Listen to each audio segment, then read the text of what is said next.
आज वीरपुर बेगूसराय बिहार में कलश यात्रा शुरू हुई है, जो कि महाराज शांतानंद महाराज जी के निर्वेक्ष में की गई है।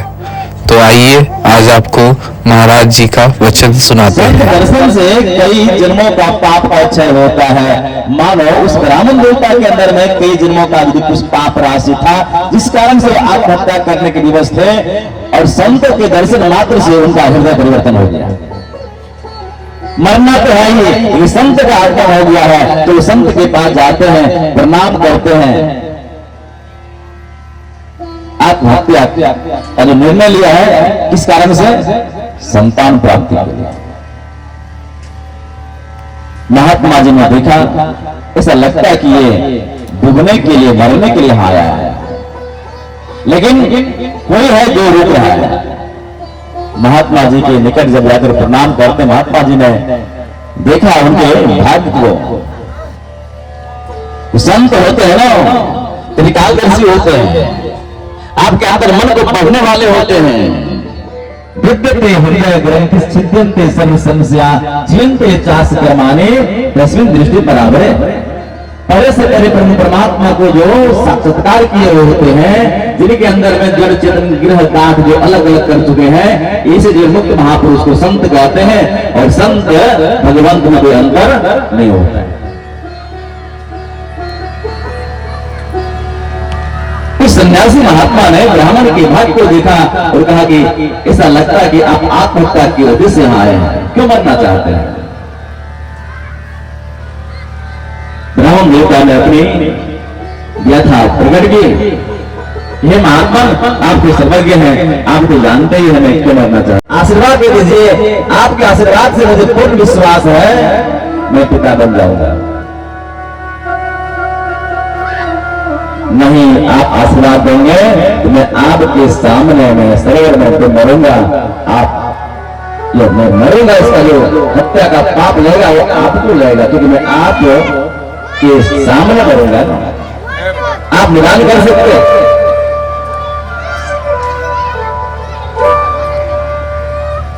संत का हृदय कोमल होता है, और अपने थैला से एक फल निकाला, उस फल को लेकर ब्राह्मण देवता को देते हैं। हे ब्राह्मण देवता, आप निराश मत होइए, यदि आपने ये संकल्प किया है तो परमात्मा की कृपा होगी ना, तो आप अवश्य पिता बनेंगे। इस फल को लीजिए और सीधे घर चले जाइए। अपनी पत्नी को ये फल दे दीजिए और कहिएगा सदाचार का पालन करेगी। नित्य नियमित रूप से ईश्वर की आराधना करेगी। वो 1 वर्ष के अंदर ही आप पिता बनेंगे, आपकी पत्नी माता बन जाएगी।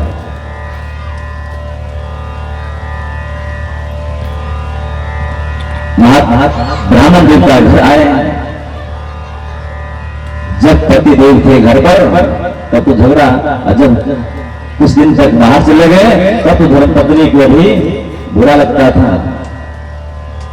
पति पत्नी में लड़ाई हो ना किसी कारण से, एक को चुप हो जाना चाहिए। अब धुंधली को भी दुख हो रहा था, अरे तो खाने पीने की व्यवस्था तो वही तो कर रहे थे। धुंधली को फल मिला, सामने से प्रसन्नता दिखलाई कि अंदर मन से कि तो ये मेरे पतिदेव बाबा जी के फेर में पड़ गए। फल खाने से कोई पुत्र होता है? संयोग से उसी दिन उनकी छोटी बहन आई थी। दोनों बहन में बड़ा प्रेम था और दोनों बहन आपस में विचार करने लगी कि देखिए मेरे पतिदेव महात्मा जी से फल लाया है, आशीर्वाद के स्वरूप में। महात्मा जी ने आशीर्वाद दिया कि फल हम खाएंगे तो मैं मां बन जाऊंगी, लेकिन बहन मैं मां बनना चाहती नहीं हूं। छोटी बहन ने कहा सही बात है दीदी, लेकिन महात्मा जी के द्वारा दिया हुआ फल है, इसको फेंकना नहीं। तुम्हारे घर में जो गौशाला है, गाय है, वही तो बांझ है। ब्राह्मण देवता के घर पर जो गाय थी वह भी बांझ थी, वही बच्चा नहीं देते थे। ब्राह्मण देवता जिसे वृक्ष को लगाते थे वह वृक्ष फलता नहीं था। मानो कि वो कुछ भी काम करे सब विपरीत होता था। छोटी बहन ने कहा, दीदी यह फल गाय को खिला दो।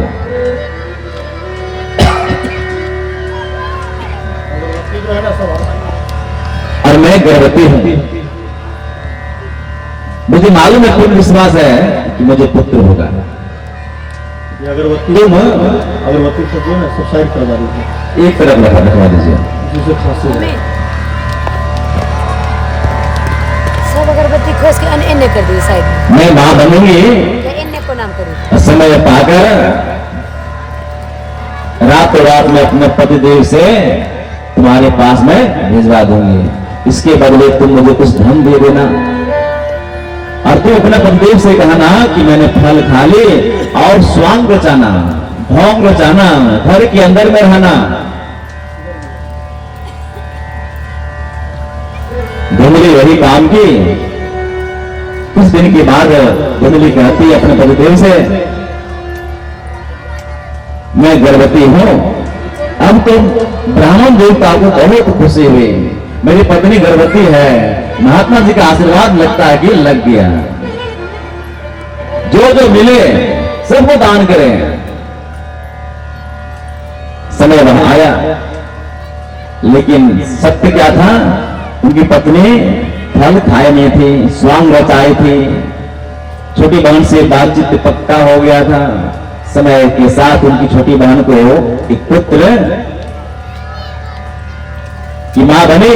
रातों रात अपने पतिदेव से वो अपनी बड़ी बहन धुंधली के यहां बच्चा को भेज दी। उसी दिन रात में धुंधली ने अपने पतिदेव के पास समाचार भिजवाई, मैं मां बन गई। अब प्रातः काल तो उस गांव में आनंद ही आनंद। आज लोग ब्राह्मण वृद्ध हो चुके हैं, वृद्धावस्था में आज वो पिता बने संसार की नजर में। मंगल आनंद होगा, छठियारी मनाया गया। इधर 3 महीने बाद वह फल जिस गौ माता को खाने के लिए दिया गया था, वह गौ माता भी 3 महीने के बाद एक मनुष्य आकार में, कान सिर्फ उनके गाय के समान मनुष्य आकार एक बच्चा को जन्म दिया। अब तो संसार में सुना, अरे इस ब्राह्मण के यहाँ कोई बच्चा नहीं होता था, अब तो बच्चा भी हुआ। और उसके घर में गाय भी 5 थी, अब गाय भी मनुष्य का आकार के बच्चा को प्रसव किया है।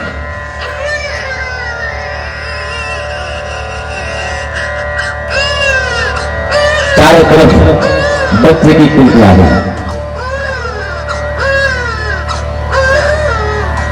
ब्राह्मण देवता ने कहा कि अब मैं बच्चे का नामकरण कर दूं। धुंधली ने कहा कि नहीं, खबरदार, बेटा हमारा है, इसे बेटा का नाम मैं रखूंगी। ब्राह्मण देवता ने कहा, बेटा हमारा तुम्हारा दोनों का है, नाम रख लो। यद्यपि पुत्र के पर पिता से अधिक अधिकार मां का होता है। पितु से माता 100 गुना, सुत को राखे प्यार, मन से अति सेवन करे, तन सुटात अरुगार।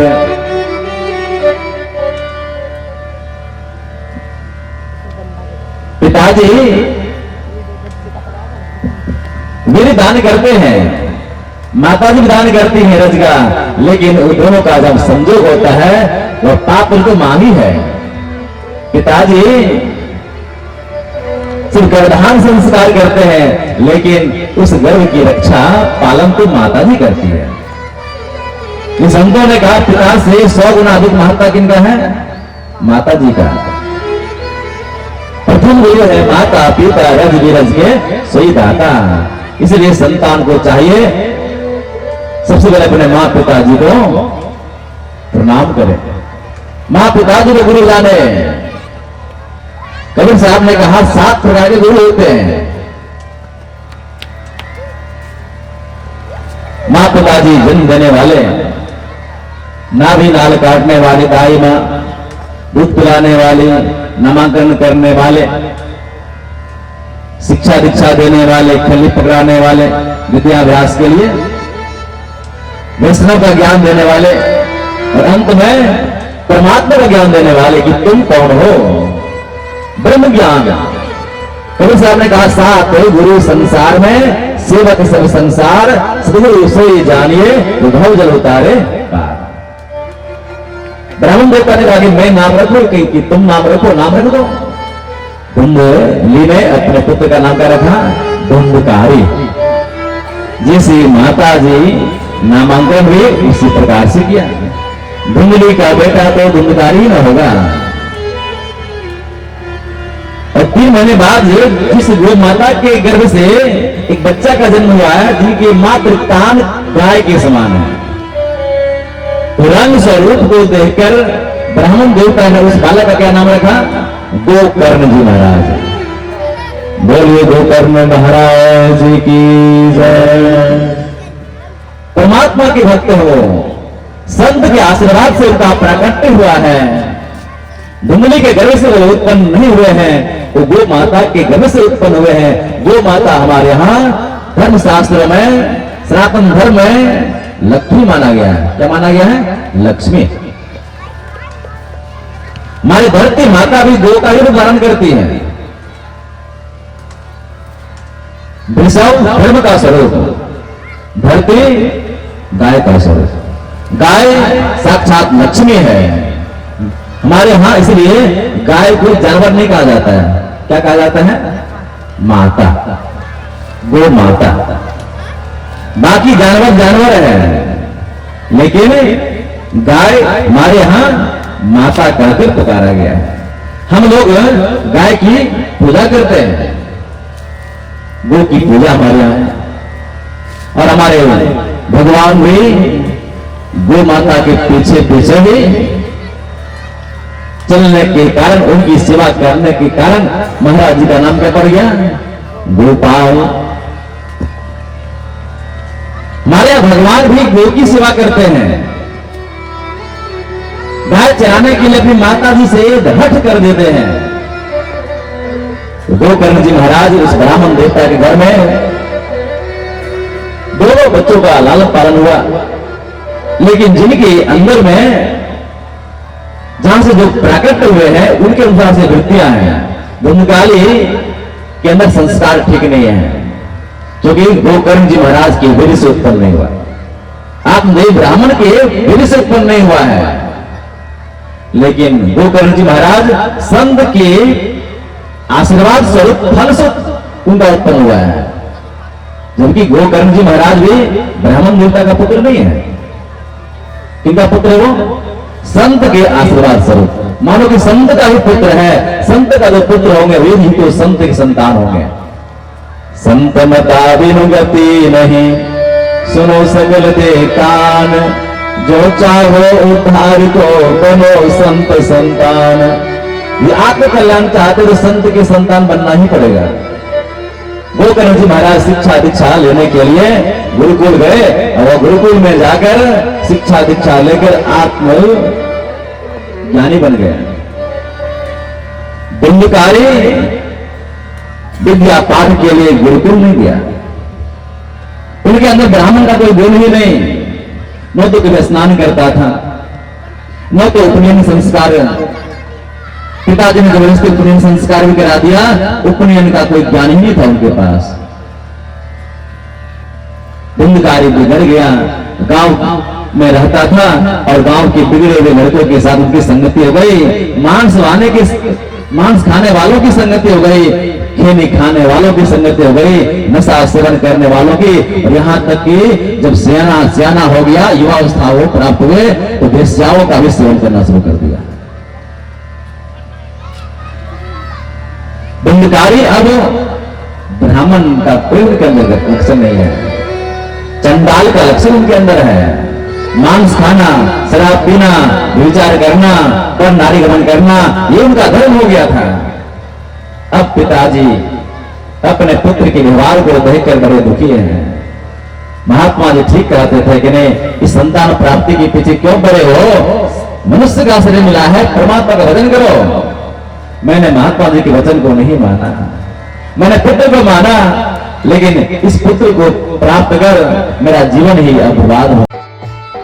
संतमत श्रीमद् भागवत सप्ताह ज्ञान महायज्ञ का आयोजन, जो कि आयोजक हैं श्री राम पवित्र पंडित पूर्व मेयर सेना धर्म पत्नी श्रीमती पूनम देवी के द्वारा ये जो कथा है इसका आयोजन किया गया है, जिसके प्रवचनकर्ता हैं पूज्यपाद स्वामी शांतानंद जी महाराज, जो कि ये BPS high school Birpur Begusarai Bihar में ये किया जा रहा है। और इस जो है संत मंत श्रीमद् भागवत सप्ताह ज्ञान महायज्ञ जो है 10 तारीख से शुरू है, 10 दिसंबर से 16 दिसंबर 2024 तक ये यज्ञ का कार्यक्रम चलेगा। और इसके हर शाम को और सुबह को इस कथा का आयोजन किया गया है, जिसमें ज्ञान स्वरूप हमारे श्री पूज्य पाद स्वामी शांतानंद जी महाराज जी के प्रवचनों द्वारा सभी ग्रामवासियों को कुछ बुद्धि और कुछ लाभदायक शब्द मिलेंगे। जैसा कि आप सुने होंगे शुरू में, वैसे ही आप हमारे साथ रोज जुड़े रहिए। धन्यवाद BS न्यूज के साथ।